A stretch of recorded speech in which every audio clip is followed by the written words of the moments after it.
SCP-8400, the Birch Knight and the Game of Three Chestnuts. A common saying that you're likely familiar with is that the pen is mightier than the sword. What it means, of course, is that words, written or otherwise, can often cause far more change in the world than violence can. Great upheavals in societies can occur without a drop of blood being shed, although blood does often follow. The point is that words do have power, as do names, and with that, we get into SCP-8400, an article that uses the power of words in more ways than one. Let's take a look. The article begins by informing us that this document has been flagged for possible sentience, which I'm pretty sure is a line that you'll only find in the SCP universe. The containment procedures mention that no new names or designations are to be used in reference to SCP-8400, so we already know what kind of anomaly we're dealing with, one associated with the Fae.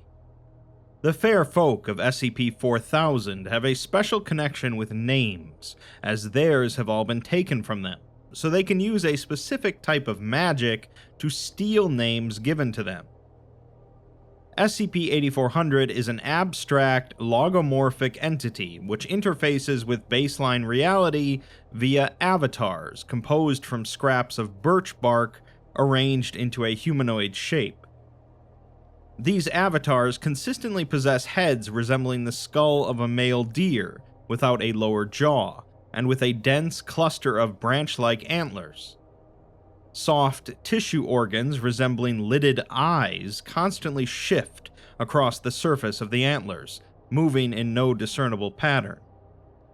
These avatars take on an extra-physical and/or demi-conceptual level of solidity that supersedes the environment around them, and so when a part of their bodies applies any amount of physical pressure against an object of baseline reality solidity, the object's mass will warp, collapse, or otherwise be displaced as necessary to accommodate their movement.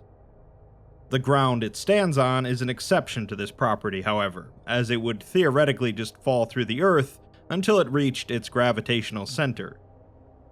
Matter displaced by this interaction will behave in a manner similar to semi-solids or high-viscosity fluids, regardless of what the material originally was, and without causing any actual change to its state of matter. Changes or damage caused by this displacement is not reverted after the avatar has ceased interacting with it. 8400 manifests into an avatar once every 5 years by converting mass from a white birch tree into a new bodily vessel. Once formed, it will seek out populated areas and attempt to destroy any person or structure it encounters, continuing until the sun has fully set, at which time the avatar will break down into non-anomalous tree bark. Local flora will often grow at a greatly accelerated rate in its vicinity, although this effect appears to be incidental rather than deliberate. The anomaly also bears an abnormality with names, causing a gradual physio-conceptual degradation of any name or designation applied to it, culminating in the name or designation being completely and irretrievably removed from all physical and conceptual planes.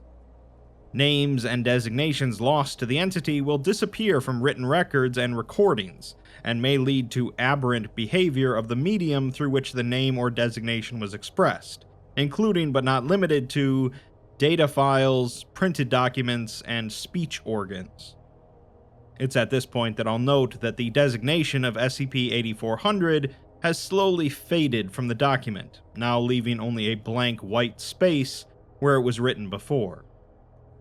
The entity has so far ignored all attempts at communication from civilians and Foundation personnel, with the sole exception of Dr. Delaney Martlett.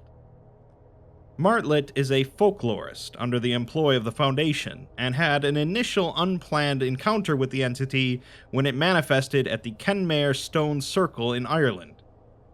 Their subsequent interaction was the first recorded instance of the entity engaging in conversation, and resulted in an early end to its manifestation. The encounter began when a small extrusion appeared on a birch tree nearby the Stone Circle, a tourist destination located in a park. Individual fingers emerge from the extrusion to form a hand, which further extends into a full arm, causing civilians in the area to gather around it. In less than 5 minutes, the fully formed avatar steps from the tree, briefly craning its neck side to side before raising its left arm. Branches then rapidly extend from the limb, piercing through the chests of 5 nearby civilians, causing the rest to panic and flee. The avatar proceeds to walk out of the park at a steady pace, following the fleeing civilians.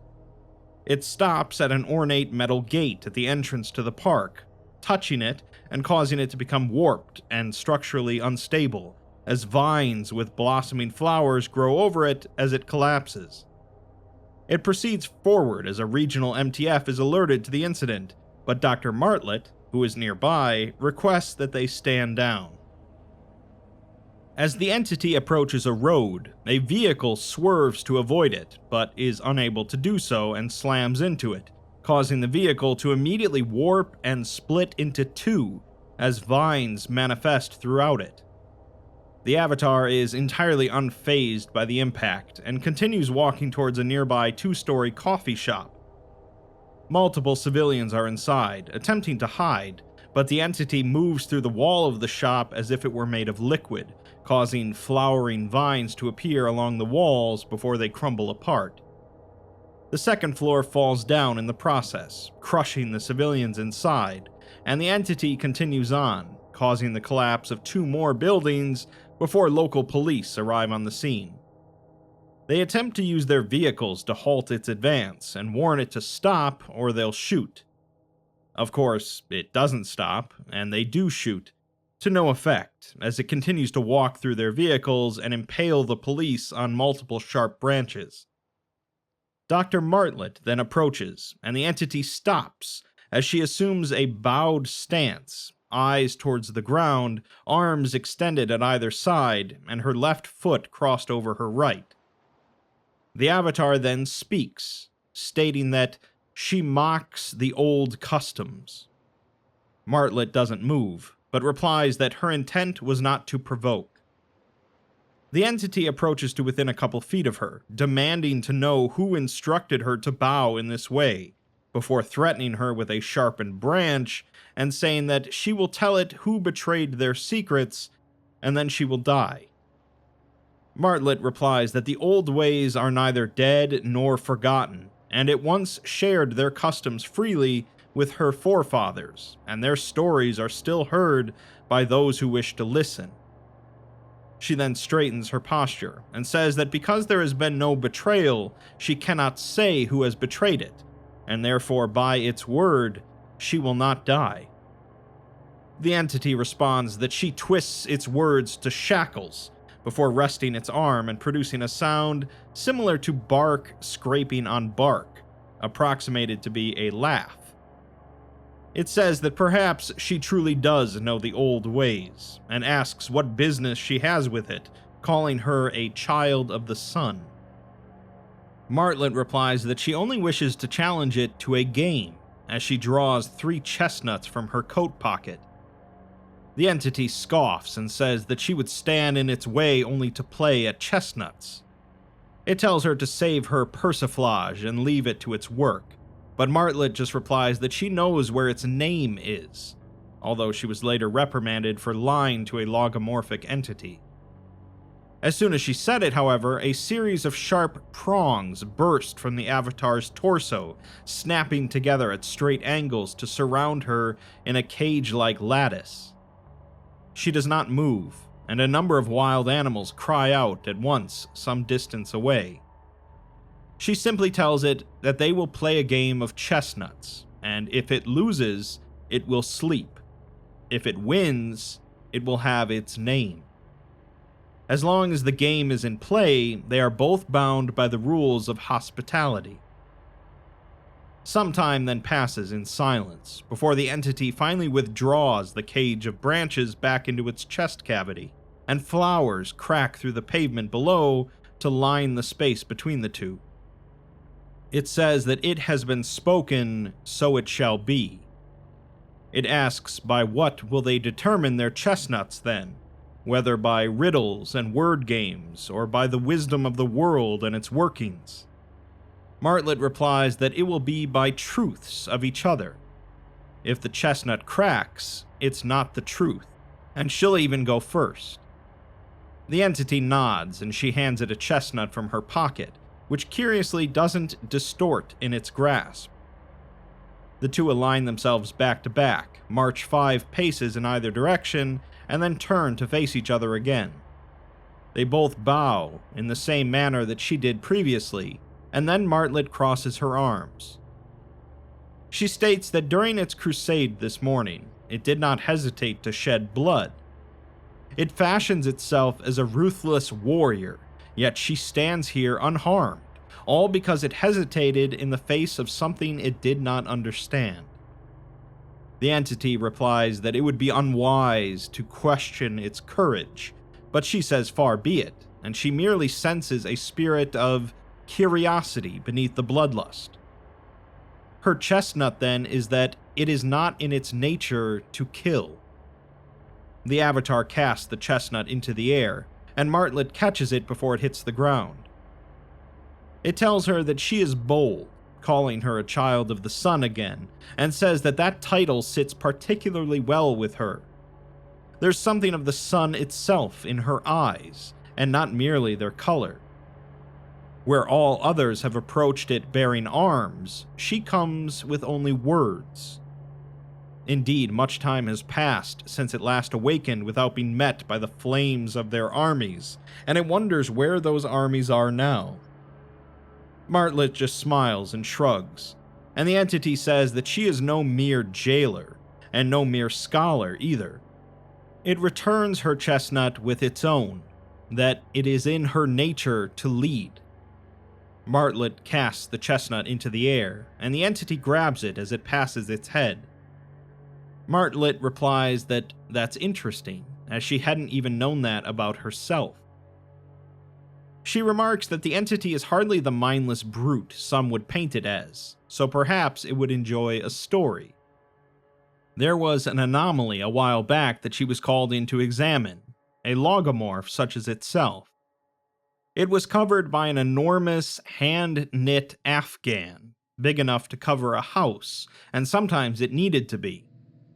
You couldn't look underneath the afghan without going mad, but you could make out the creature's shape from how the fabric draped over its body, and the shape that it cast was constantly changing.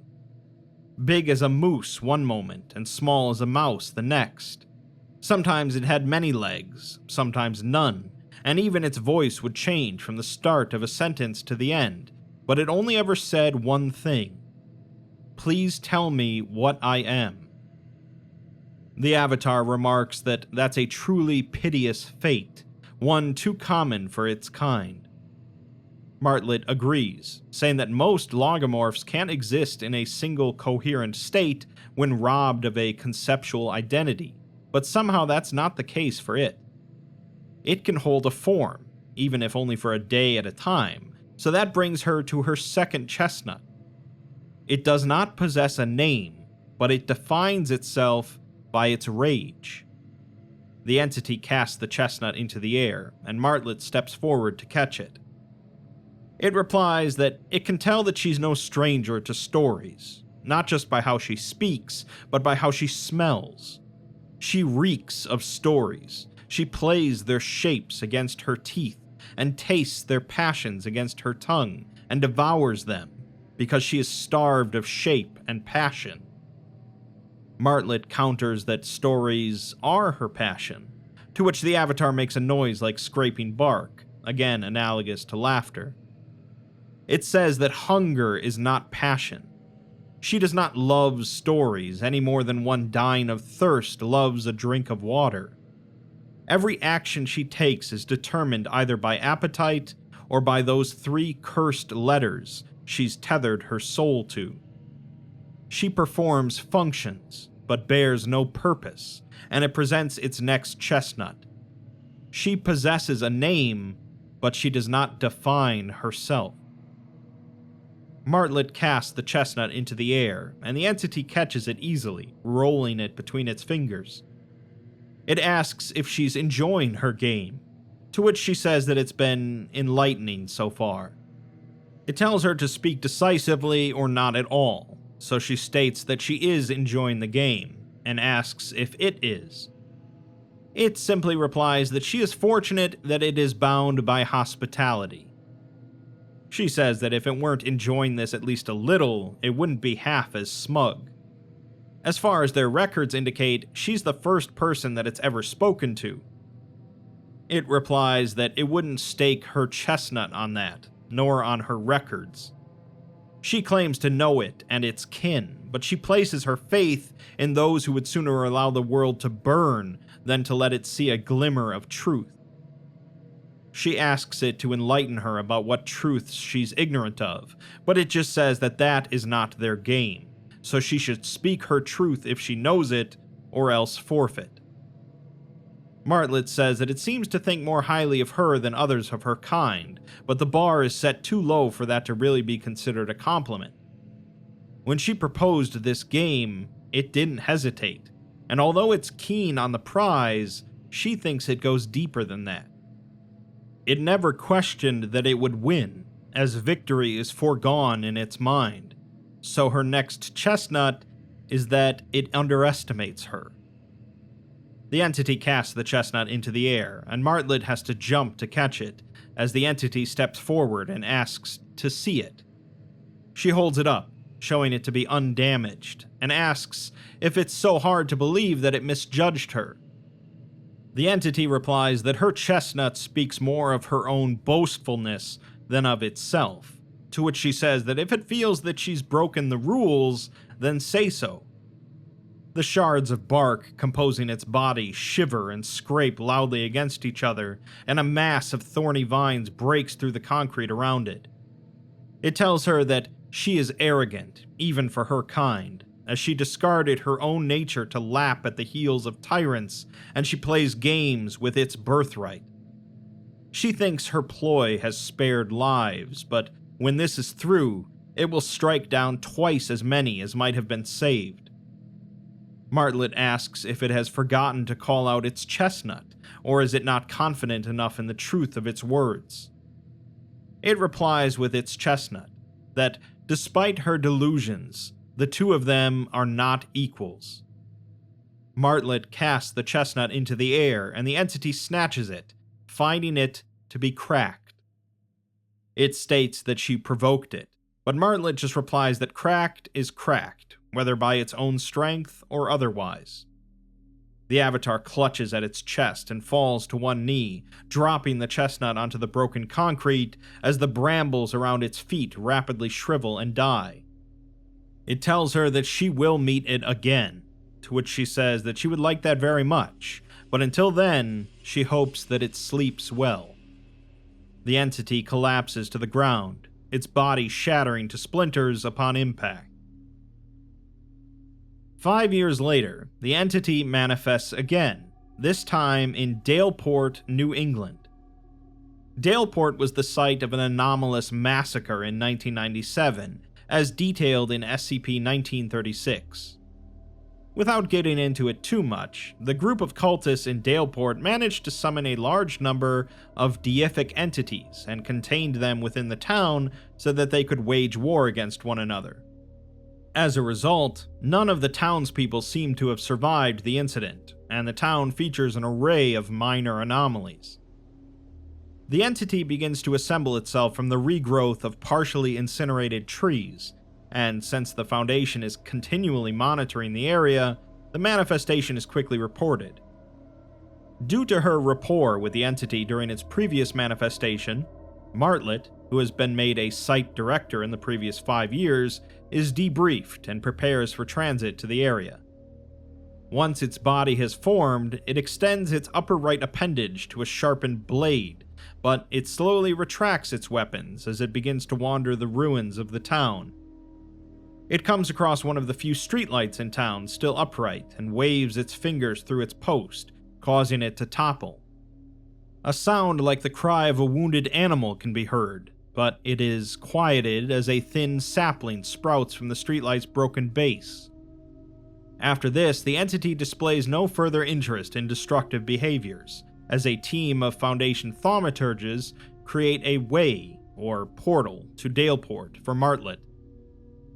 A robin lands on the Avatar's horns, and it holds out its finger for the bird to hop down to. They exchange words in a language lost to time, and the bird flies away. As it continues to survey the ruins, it finds the remains of the town hall, taking particular note of the phrase, "Pangloss grants you sanctuary," scorched deep into the stonework above the entrance, the only wall of the structure still standing. A swath of lit candles rests across the building's steps at the entity's feet, each representing a soul, and it kicks at the candles, only for its foot to pass through them. A way opens a few meters from the entity, appearing amidst a copse of trees that had grown out of the wreckage of a collapsed pharmacy. Martlet steps out, and the way closes behind her, as the entity visibly shudders at her approach. She greets it as an old friend, but the Avatar replies that it should cut her down where she stands. She just smiles and shrugs, and says that if it must, as there's no one else here for it to maim and kill. The entity casts its gaze upward, although the text scratches out the word "its" and changes it to "his." Something small and sad hovers overhead, and he asks what happened here. Martlet joins him at his side and follows his gaze, seeing the body of a young girl hovering a few meters above them, suspended by no visible means. Her dress is ragged from the elements, but her flesh is as fresh as the day she died, her legs still swaying slightly in the summer breeze, and her face composed in restful slumber. Martlet says that a fog came, and there was a battle, or a massacre really, but there's a lot they don't know. A silence passes between the two, until Martlet speaks again, telling him that he killed a child the last time they met. In the car, he cut in half, but she doubts he even noticed. He simply replies that such is war, and Martlet nods to the body above, which he is still looking at, and she says that so was this. At that, he finally turns to her, his neck craning to match the difference in their height, creaking and groaning like an old tree in the wind, and he tells her that she owes him his name. She says maybe so, and he asks if she'll give it freely. Her mouth flickers open, but she swallows the answer that threatens to come out, instead saying that she doesn't think it can work like that. He softly replies that she fails to surprise him, and he heaves a sigh, descending the steps of Town Hall and motioning for her to follow, saying that he will play her at Chestnuts. Martlet nods, for she too had already begun to get a sense for what was taking shape. The invocation of a structure is not easily undone, and its imposition over the two was quickly coming to be as firm and real as the ground beneath. And so they stood in the ruins of Town Square, the air thick with a haze that would never lift, the streets stained with blood that would never wash away. An enormous triangle was cut into the ground at the square, shards of brick cracked at such uncanny angles as to suggest the shape had been carved from beneath rather than above. Somewhere barely out of view, a corpse continued to bleed, just as it had been doing for many years prior, and as it would continue to do for many years to come. The entity remarks that she seems different since last they met, and she says that she has him to thank for that, as she learned a lot about herself from their encounter. It turns out that she did have some skills that she wasn't fully utilizing, and she has a feeling that the same may still be true for him. He replies to save her judgments for her game. No less than expected, Martlet came prepared, and she produces a chestnut from her coat pocket, offering it to him. He shakes his head, saying that he would like to go first. They proceeded to stand back to back, stepped 5 paces, turned to face one another, and bowed in that same strange way. He tells her that she is either very brave to meet him again or very foolish, and she just says that she met him bravely before. He replies that she was courageous, in a way one can only achieve when one is overcoming a great terror, but that terror is gone now, and it's taken her courage with it. He is unsure of what is now in its place. She says that it sounds like he regrets asking to go first, but he replies that he may have slept since he saw her last, but he walks in his dreams and has come to realize that there is a deeper truth to her, just as there is a deeper truth to games and to chestnuts. Somewhere, barely out of view, layers upon layers of hardy marigolds bloomed in the chest of a long-dead corpse, blocking the flow of blood and rendering the nature of fate slightly less certain. He continues, saying that there are some truths that may not be spoken in mixed company, as they are not alone. Martlet says that she could have her colleagues stop monitoring them if that makes him more comfortable, but he says that it's not just her 3 letters he's referring to, as this place is heavy with presence. Laughter then occurs very close by, and although the two could not hear it, they felt it all the same. He says that the creatures here know it to be true, and she asks him if he can speak to all animals, like that bird. He replies that he speaks with things that are alike to him, before pointing to the wall nearby with the words carved into it, and stating that he recognizes the name Pangloss. It is not his kin, but it is known to them, and he asks what became of this sanctuary, if any who lived here survived. Martlet says that the records suggest that some escaped elsewhere, not outside of the town exactly, but outside of the world itself. A few dozen of them found their way back, and most haven't been seen since. She likes to think that the others lived, though, that they're still out there, waiting for someone to tell them it's safe to come home. The entity replies that if they are safe where they are, they would be wise to remain there. The things that happen in this place will happen again, and again, and again, to her and to him. Martlet says maybe, but if she's there when that happens, she wants to be like this Pangloss guy. The entity tells her that there are very few left who mourn all losses and celebrate none. She is no more fit to compare herself to Pangloss than he is. The haze over the once town had grown from a morning mist to the full ghost of a fog, and it stirred. The sun, if it still hung overhead, could only cast shadows over the world beneath. Martlet asks him if that's his chestnut, if that's a truth he's willing to stake his name on. She takes a deep breath and steadies herself as the shadows grow closer, shadows reminiscent of human beings in the same way a copse of trees might be reminiscent of a pharmacy. The entity replies that if her lost numbers came home as she claims to wish, but came home changed, bent by hardships into shapes she no longer recognized, she would not open her arms to welcome them. His chestnut is this. She wears a mask of piety, yet offers judgment and violence, same as him. Martlet casts her chestnut into the air, and shadows like parodies of hands reach up to grab it, but it passes through them and finds its home in the entity's hand. Martlet's name is now crossed out in the text, and in fact the dialogue format of the article gets tossed aside completely, with no names assigned to either speaker. She remarks that they should take their game somewhere else, and he asks if she fears the shadows. She's already walking away as she says over her shoulder that she's not over fond of what casts them.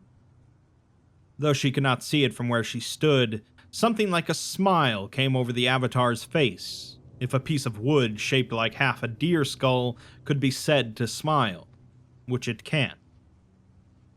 The streets of Daleport had not laid straight for some time, twisting to and fro at sharp angles, bent by a madness too great to be contained in the mind.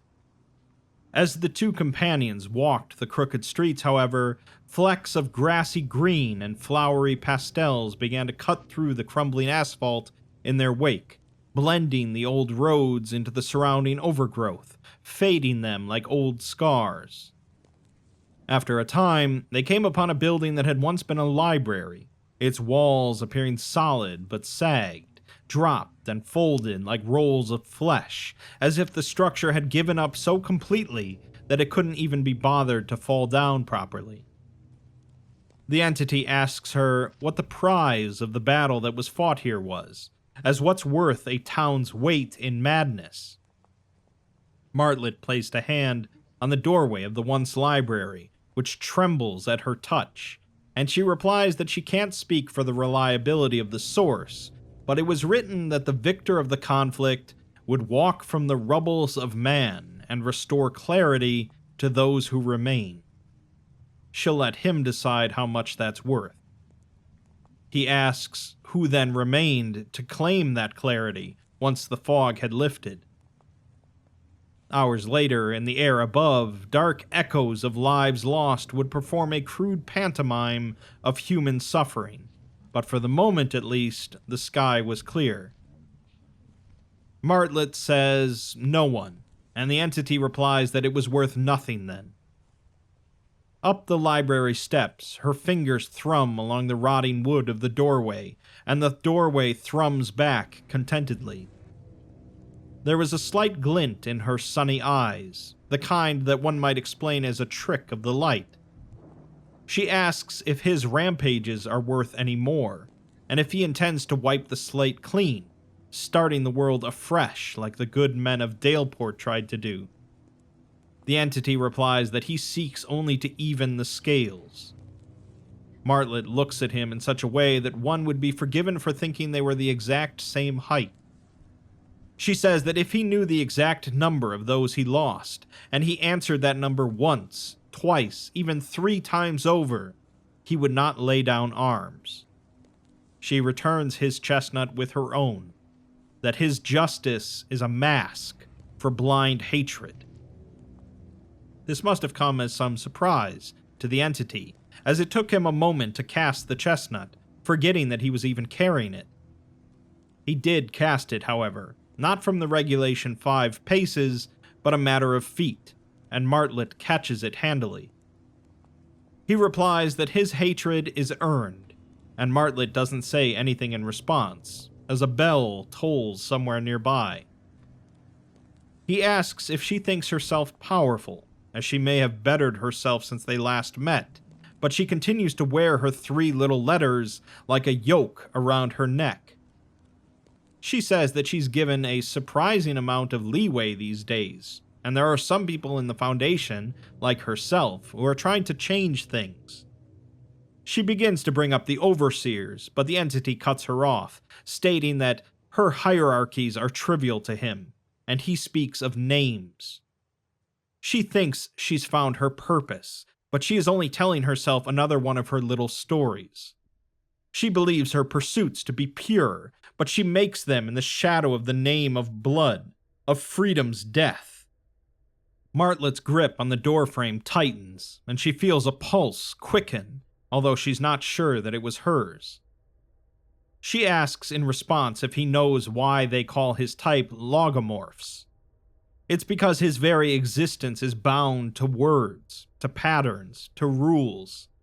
Humans aren't like that, as words and names only have as much meaning as they give them. He presses his fingers softly to the library's facade, carving 5 long, thin streaks along its surface as he walks. They bled, but he did not see, as he would only look at Martlet. He asks if she truly thinks herself unbeholden to words, patterns, and rules, exclaiming that she tells herself such stories. Her 3 letters are no more than the sum of these things. His kind, when they are named, determine its meaning for themselves. She chooses to bear the name Foundation, and in doing so, her meaning is determined for her. His chestnut is that she is a prisoner, and she is content as such. This time it was Martlet's turn to hesitate, but she casts the chestnut, and the entity catches it, finding it perfectly uncracked. Martlet whispers to herself that that's interesting, but there's a dimness in her tone that rang foreign. She walks away, and the entity follows. Somewhere behind them, the quivering of a child began to calm as petals bloomed to seal her wounds. The church in Daleport, tall and proud at the heart of the town, was the only building for miles that appeared largely intact. Its stained glass still sat peacefully in frame, its shingles clung dutifully to the vaulted roof, and even the hedges along its body seemed naturally inclined to remain in well-kept lines. Much effort had gone toward the study of the church over the years, but the fact of the matter remains that no matter how many ages pass, no matter how many civilizations rise and fall, the church in Daleport will continue to stand tall and proud at the heart of town, and not a soul will ever coax out enough of its secrets to even say so much as to what god it was built to. Martlet walks the edge of the church's shadow, but no further, and the entity remarks that she takes long turns, wondering if she means to waste what little time he has left before he must sleep. Martlet breathes deep and begins walking a broad circle around the entity, never taking her eyes off of him for a moment. She says that logomorphs wear their hearts on their sleeves, so to speak. Form follows function according to the function of the form. The curtains are never just blue. The shape they take is either the naked truth or a wholesale deception, and he doesn't strike her as the scheming type, so let's take him apart. The entity doesn't speak and doesn't move as she continues. He's tall, well-built, but his form isn't purely musculature, it's armor. Defensive, but ready for battle. His head is a deer, the symbol of innocence, but it's a skull, so innocence lost. No lower jaw, and that type of wound isn't self-inflicted, it's rot, loss, or disuse maybe. He wasn't chatty before they met. She stops, heels together, toes apart, like a dancer. It's his antlers that give him away. Those white bits that move all over the place aren't knots, they're eyes. They've suspected that for a while, but she never stopped to think about what it meant. All those eyes, constantly moving, never focusing on one thing, drifting along all those branches, never settling. She knows that feeling well. He thinks himself a knight-errant, but the truth is that he's more errant than knight. She returns his chestnut, stating that he is lost, and he is content as such. The chestnut was cast, but at that very moment, the old bell tower atop the older church rang out like a great beast moaning in its sleep. Martlet faltered only for an instant, but that was all it took for the chestnut to slip between her fingers. It landed on the cobbles with a gentle but pointed rattle, skittered a bit, and finally came to rest in the shadow of the great church. She ran to it and held it to her eyes, inspecting every angle and finding it unbroken. The entity asks if she fears him made whole, and she had not noticed how close he had gotten, only a few inches behind her. She spins around, but couldn't find the words she reached for, so he says that she had no such fear when the day began. Perhaps she fears something else, and perhaps she wishes their game to never end. He takes her wrist in his hand with a conjurer's flourish, and with his other he cups his palm over hers, one small chestnut nestled between. He says that perhaps this is the only victory he may steal, as this is his chestnut, and he leans in close enough for the bark on his nose to graze her ear. 3 short words are all that he whispered. And as he did, the church at the heart of Daleport loomed tall and proud above them, casting a shadow that would hold safe the secrets spoken beneath it.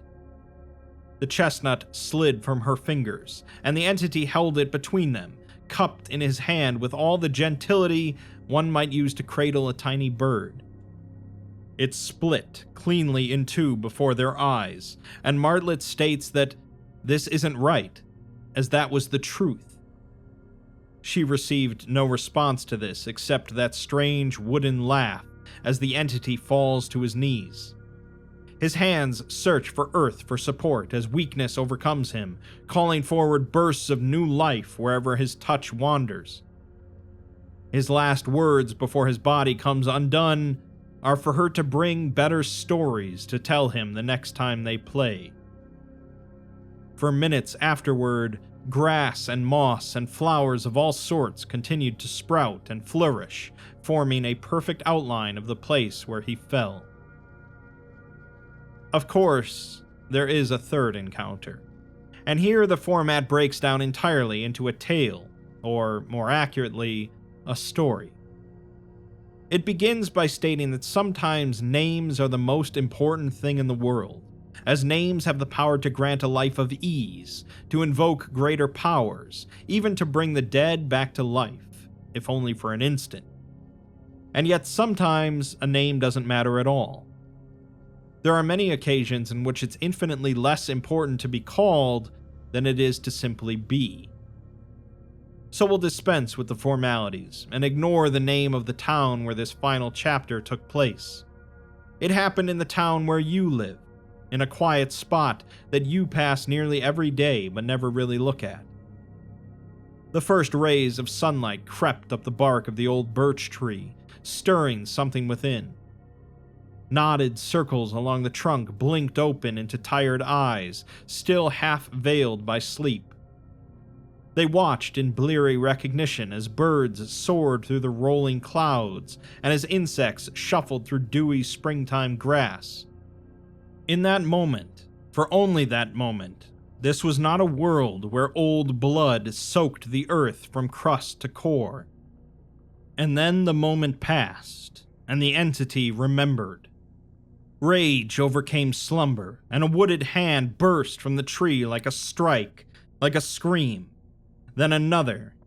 He pulled and he clawed and he wrestled himself from his birthing place, sucking in his first breath in moons with a grateful wheeze. That's when he noticed the scientist. She sat on a fallen log not far away, whittling the end of a stick into the shape of a strange, footless bird. She greets him as she sets aside her handiwork, remarking on what a fine morning it is, and saying that if he only gets to live one day every half-decade, he probably couldn't have picked a better one than this. Much to his chagrin, she was correct, and although he would not concede it aloud, in his heart he knew that the world was made for mornings such as these. Instead, he says that she has come for one last game, but she shakes her head. She kept her hair looser these days, and she dressed brighter too, but her face had not changed. It was exactly the same, and the sun shone brightly in her eyes. She tells him that they'll get to that, but first she'd like him to come with her, as she wants to show him where she came from. The entity counters that she asks the impossible, as he cannot stray far from the woods, and there can be no forest where her kind dwells. Living things wither in mere anticipation of their wake. She replies that their woods may not be up to his standards, but the ghost of a forest is a forest in itself. She will guide him, and if he feels himself leaving his element, she won't ask him to go any further. And so they began to walk, beside the road, and that's when the entity began to notice the true extent of how special that day might be. First, there was the way the golden morning sun never seemed to move or dim as the hours progressed, always hanging just over the horizon, cutting clear dusty beams through the treetops to create a landscape of strange, shifting patterns on the ground, like shadows dancing in a shallow lake bed. Then there was the bird song, a bit too constant and harmonious to seem purely accidental, and each note echoed in the air long after its singer had fled the sky. And strangest of all, the entity and Martlet seemed to move through the world completely unnoticed, without a single driver or passerby slowing or turning their head to them as they walked.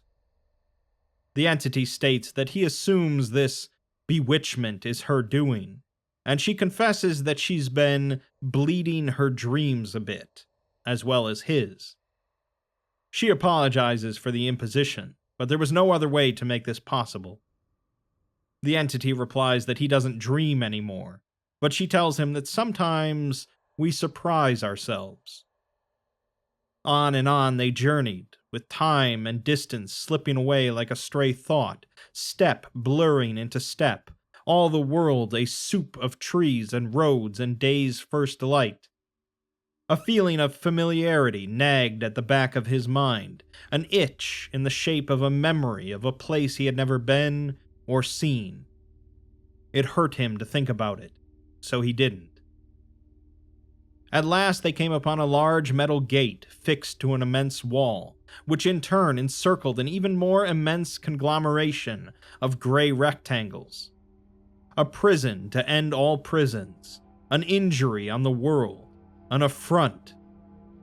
Martlet motioned for him to stay put, as she approached the heavily reinforced booth built into the wall beside the gate. As she did this, something very odd began to happen. She states out loud, "In for a penny," and a small man with a head too large for his body and a nose too large for his head peered out from beneath the old stone bridge. He returned with, "In for a pound," in a low and hoarse voice, and a thunderous crack shook over the tree line. The bramble of thorns before them began to unravel and fall away, not withering or dying, but moving like the tentacles of some unearthly leviathan, and they very well may have been, as they retreated and vanished into the same vast darkness beneath the bridge where the small man had already returned. She bids the entity to come along, so along he came, mounting the steps of the grand bridge with greater trepidation than he had felt in an eternal age. Stone beasts, skeletal and unrecognized, were carved into either side of the bridge's forward approach, and their necks creaked and craned to watch over the two as they passed. He remarks to her that she bleeds her dreams too deeply, but she clarifies that everything he's seen is completely real, and more real than the alternative in most ways. He moves to the bridge edge and peers over the side. An inky blackness flows beneath, painting a broad line as far as the eye could see at either side. A dark river at first glance, something like a void, if a void could be said to pulse and undulate. Then all at once, he realized he was looking at an enormous quantity of black, wet hair that flowed and squelched like a hateful parody of a babbling brook. He pondered this and moved on. The bridge came to an end just yards from the tree line of a tall and densely set forest. The road ahead wound beneath a canopy of trees whose branches reached up to entwine and steeple with one another, giving an impression more akin to the mouth of a cave or an abandoned temple than a collection of living things. Still Martlet walked ever forward, and he followed resolutely, even as the morning light faded far behind them. A fat little squirrel watched from its perch above, the blinking red crest on its forehead a mark of its vigilance. Yet no matter how much it cocked its head or adjusted its lens, the tiny creature simply could not detect the two somethings in the nothing space before it, and its tiny motors whirred in confusion.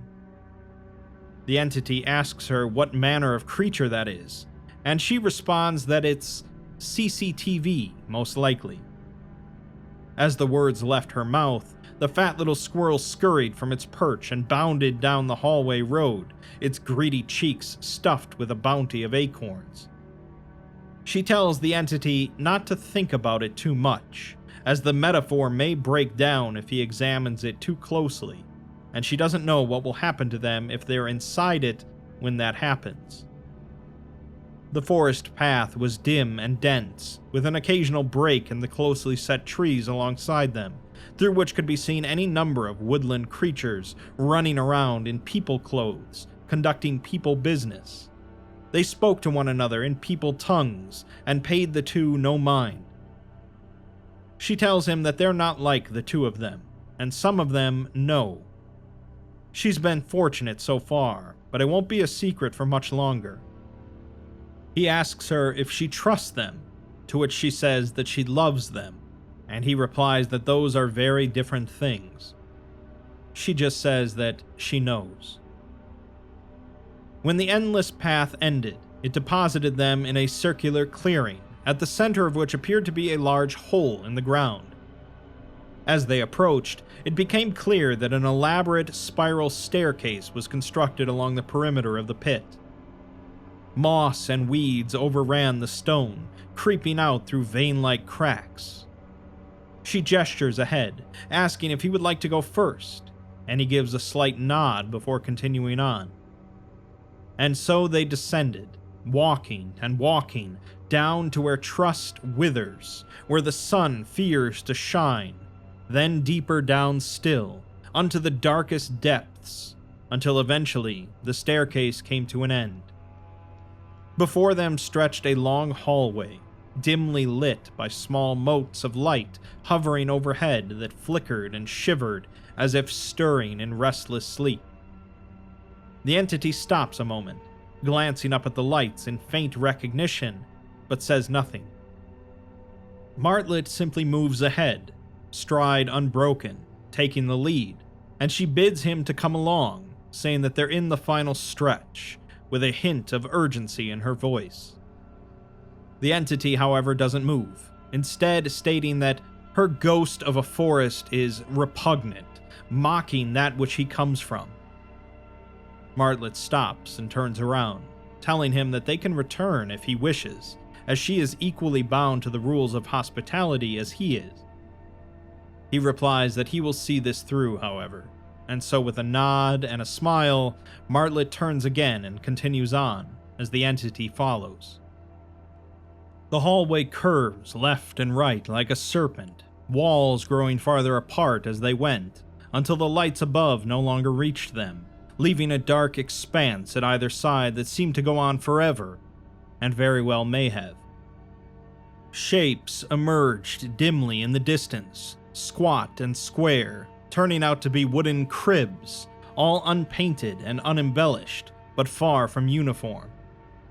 Each edge of each piece was roughly uniquely hewn, not a single line falling entirely straight, adding up to the impression of them certainly having been made by hand, if not grown from the earth outright.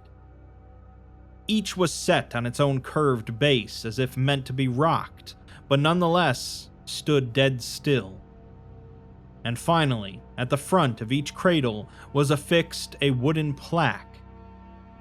Here is where the entity's defenses finally wavered, the ground almost rushing to him, for upon each wooden plaque was embossed a word, not in any particular language, nor even in letters, but in meanings. The essence of things, reserved. Upon each wooden plaque was embossed a name. He ran to them, reading the words. Flowers, gold, heart, castle, gears, chatter, quail, clef, sallow, iceberg, crow. There they stood, countless cribs arranged in neat columns and rows like well-kept gravestones, seeming to span forever, or as far as the eye could see. There were so many, but some he recognized, and yet all were empty. He ran from one cradle to the next in a frenzy, but all were bare to the last. Marked by signs, yes, but devoid of that which was signified. He dug his fingers into the earth, and let out a long, low reverberation, more akin to the thunderous felling of an old tree than anything resembling a voice. His form shifted, untethering to a buzzing mound of sharpness and sound and splinters and teeth, but the rage was less than his need to know, for that, as we have learned, is his true nature. And so the storm passed. He moved forward, but still allowed the occasional moment to linger and barely brush his fingertips along a crib's edge, trails of rapidly blossoming daisies tracing every caress. An hour, or a day, or forever afterward, it ended. No more cribs, no more light, only darkness. And yet amidst the only darkness, a few paces away in the center of the room, a massive birch tree was visible, unlit from any source and half shrouded in contradiction, but clear as day all the same. At the base of the tree was a wooden cellar door, shut tight in layers of chains, topped by a single formidable lock. The only sounds to be heard were that of footsteps, their own presumably, and the distant rush of flowing water. Martlet approached the tree, placing her hand on it gently. She stroked it, tender but respectful, then turned to the entity. He watched her closely, every wooden joint tensed in anticipation, like a lion ready to pounce should its prey bolt for safety. Moving with the decisiveness of someone keenly aware of her every action, though less out of caution than ceremony, Martlet crouched down to the cellar door at her feet, taking the cold steel lock in one hand, and produced a humble key, SCP-005, from her pocket with the other. A quiet click followed, and in a single instant, the lock crumbled to a fine ash. There wasn't the slightest breeze, yet the ash blew away all the same, leaving nothing but the outline of a memory. "Now then," she said finally, "the end of the line." The entity commands her to open it, and she nods. The old wooden door gave way with a heavy groan and a burst of dust, revealing a shallow compartment occupied only by a hardwood steamer trunk. It was old, but not ancient, and richly ornamented, but stained thick in dirt and mold and tarnish. He steps forward, asking what lies within it, to which she just tells him to open it. He hesitates, before taking a knee and reaching towards the trunk, carefully taking the lid beneath his thumb. Slowly he pries it open, finding the trunk filled with heads. Infant heads, pale, still, and calm, as if locked in an enchanted slumber. He trembles and asks if they're dead, but Martlet takes his hand and replies that she thinks they're just diminished. Bent and quivering, he raises a hand to the trunk, but pulls it away, every eye along his antlers screwing up tight. He whispers that he doesn't recognize which one is his own, but when he at last opens his eyes, Martlet is smiling at him. The same sad smile she'd worn for much of their journey. A cryptic and knowing smile, but absent of condescension. Not quite the smile of a friend, but a kindred smile, like a mirror. And raised beside that smile between two fingers of her right hand was a chestnut, looking for all the world like an artifact of a long-forgotten lifetime. The entity remembered the terms of their agreement, and they exchanged nods, acknowledging it as the final game. For the first time in what felt like eons, the mechanisms of time began to creak back into motion. A flicker of walls flashed all around, a flicker of locks and machines and so much steel, but only a flicker, and when it passed, once again all that remained was the tree, the trunk, the dark, and the two. Martlet passed on the chestnut, claiming the first turn, and they stepped 5 paces from one another. The two both bow, and this time they mean it. Martlet comments that it's almost nostalgic at this point, her golden eyes catching the sunlight in a place where sunlight would never reach, and the entity replies that she certainly seems to have learned much in the time that has passed. She says that it's funny he says that, as before their last meeting, she had thought that perhaps they were both meant to teach each other something.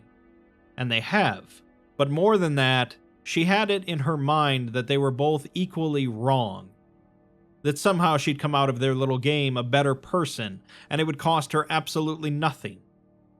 Eventually, painfully, she realized that that was impossible. The entity nods, his eyes involuntarily drawn to the chest of heads beside them, and says that such is the nature of sacrifice. She continues, saying that the Foundation likes to act like they're fighting a losing battle, like the tide of chaos will wash them away if they let up for even a moment, but that's not true. The truth is they're winning, and they've been winning for a long time. They fight, they suffer losses, but they're winning. They have control. She thought she wanted peace. She wanted to fix him, to stop him from being a monster, while she happily remained a part of the thing that made him that way. Now, she's not even sure what monsters are anymore, but she knows that peace can't exist on her terms alone. Whatever he is, it is more than just the sum of what he lacks. So this is her chestnut. He was born from the formless, injured remains of a thing a name was taken from, but now he is something new. The chestnut is cast and caught. The entity replies that she has shown him much on this journey, and he has wrestled with what he's seen. These visions, these bleeding dreams, both true and untrue, they confound and discomfort him. Yet he believes that he has begun to ken the nature of what she's revealed. He confesses, when he spoke to her last, he could not have anticipated the extent of this. She says that she owes him a lot, and after she realized that she wasn't fully human, the pieces started to fit into place. The entity replies that there are a great many pieces, so here is his chestnut. She was molded from the formless, injured remains of a taken name, but now she is something new. The chestnut is cast and caught. Far away, a cradle rocks in the breeze. Martlet sighs and says that there's so many stories. They tell tales of his kind stealing their children away and raising them as their own. But as the saying goes, every accusation is a confession. It's hard to articulate how perverse it all is, as not only did they take the fair folks' names, but they raised the few that weren't slain to help lock away the vengeful echoes created by their absence. The entity states that she still speaks as if she is one of them, to which she says that she is, in every way that matters. She's lived with them, worked for them, loved them, devoured their stories, and made them her own. Martlet stands in the darkness, and against the darkness she casts a shadow in the shape of a bird in flight that would never ever land, a mythical bird known as a martlet. She continues, saying that she never really belonged, and how could she, living under false pretenses. It's high time that she came home, so here is her chestnut. Now that they have found each other, they may finally become one again. The chestnut is cast and breaks to pieces in the air. She rushes to the pieces before they even have time to strike the ground, crawling in a panic wherever they scatter, gathering them in her hands, her pockets, her beak. Try as she might, and any could see that she really, truly tried, the pieces would not fit together. The other half of her soul came forward, gardens beyond imagination blooming behind every footfall, and he held her as she wept. The final game was won. Martlet exclaims and dries her eyes, remembering the terms of hospitality, and says that he has earned his name. The entity replies softly that he knows where his name is, but she says that that's not enough. She rises to her feet, returning to the old steamer trunk where the dormant names lay sound asleep. She instructs him to take one, and when he questions about their other halves, she says that they don't have any anymore. They're orphans now, and that's why they sleep. The entity approaches the trunk slowly, his multitude of eyes scanning over the innocent faces inside. He takes his time until making his choice. He turns it over in his hand, observing all of its features as the infant's head coos in its slumber. Finally, he leans forward and takes a bite, and when he pulls away, only apple flesh could be seen beneath the broken skin. A honeyed liquid oozes from the head, staining the nameless creature's mouth and hand as he tore into it with the voracity of a man starved. It was only a matter of seconds before all that remained were the stains of juice on his fingers, and a name is given to him: Bayeth. The hunger of an entire existence finally sated, Bayeth reclined himself against the lone birch tree. He holds a hand above his face as if to block out the sun, though there was no sun in that place. It was the hand itself he marveled at, taking in the soft contours of his fingers, the way one might admire the early morning sky. He remarks that his name is not at all ill-fitting, and tastes correct against his tongue, as that was another thing he now possessed. Martlet replies that she's glad to hear it, perching on his shoulder, and so they rested there together, the two once half-selves, and they considered the new things they found themselves to be. They lingered there for a good while, but not as long as they might have preferred, as they knew the way home would be much longer still.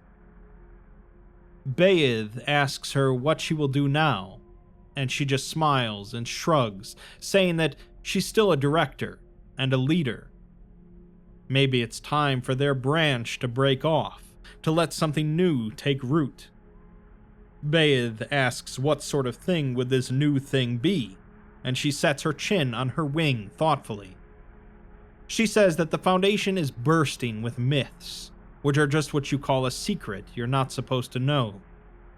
She's heard stories of a world where none of this happened, where everyone made the right choices, and they live hand in hand and side by side, referencing SCP-8001. Bayeth replies that those things did happen here. This is not that world, and it cannot be. She agrees that it can't, but perhaps they can still learn from it. There's a moment of quiet before Martlet rises and admits that they are small, but they will survive. Those who choose to go on bearing the name Foundation can suffer under its weight by their own will. Bayeth rises to join her, his joints not creaking, and his eyes set and focused.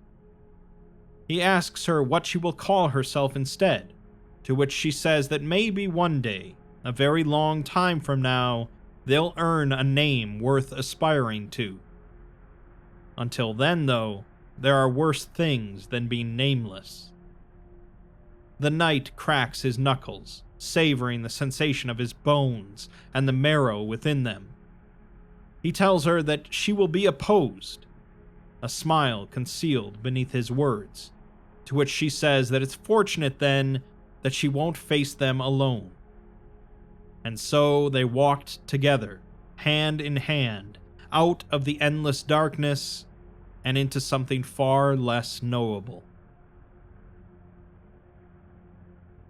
So, there's quite a bit to unpack throughout this article, but I'm hesitant to do so, as I'd prefer to let the words speak for themselves in this case. For a simple enough explanation, Martlet had been working for the Foundation for some time, and was knowledgeable about the ways of the fair folk, enough to be able to confront SCP-8400 with a game of words. SCP-8400 is similar to the Fae of SCP-4000, but while those entities possess forms without names, 8400 possesses neither his form nor his name. He can, however, manifest every 5 years in the form of this Birch creature, during which he rampages against mankind for a day. In the Game of Truths, she tells the entity that he does not possess a name, but he defines himself by his rage, while the entity counters that she does possess a name, but she does not define herself. At the end of the second encounter, the entity whispers his truth into her ear as 3 short words, causing the chestnut to crack, meaning that he spoke a falsehood. Based on her reaction, believing what he said to be true, and what she states during their final encounter, it's presumed that he stated that she was human. She realizes that she is in fact not a human, and is indeed a Fae, like the entity. The Foundation had taken the fair folks' names, and had used them to raise some of their kind as their own. Martlet had a Fae name, but a human form, and now that she's learned the truth, she's planning on leaving the Foundation to make something new. The entity reclaims a name from the stolen ones, and although it's not his original name, it fits him, and he regains his form.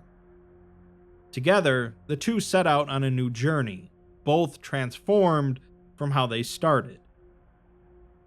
The Fae are some of the most interesting creatures within the SCP universe, having been portrayed as both villainous and victimized. Their power and vulnerabilities concerning names have created quite a few interesting articles and stories, but this one is perhaps the most poetic and beautiful of them. Words and names do of course have power, either naturally or supernaturally, and their greatest strength is in their capacity to cause change.